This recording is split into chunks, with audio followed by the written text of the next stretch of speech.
அசாத்தியங்கள் சாத்தியமே. தேவா உங்க வார்த்தையாலே அசாத்தியங்கள் சாத்தியமே.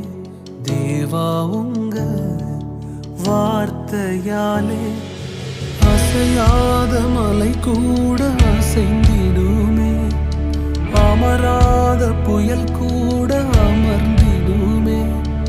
அசையாத மலை கூட அசைந்திடுமே. அமராத புயல் கூட அமர்ந்திடுமே. எல்லா புகழும் எல்லா கணமும் என்னில் அசாத்தியம் செய்பவர்க்கே. எல்லா துதியும் எல்லா உயர்வும் என்னில் நிலைவரமானவர்க்கே.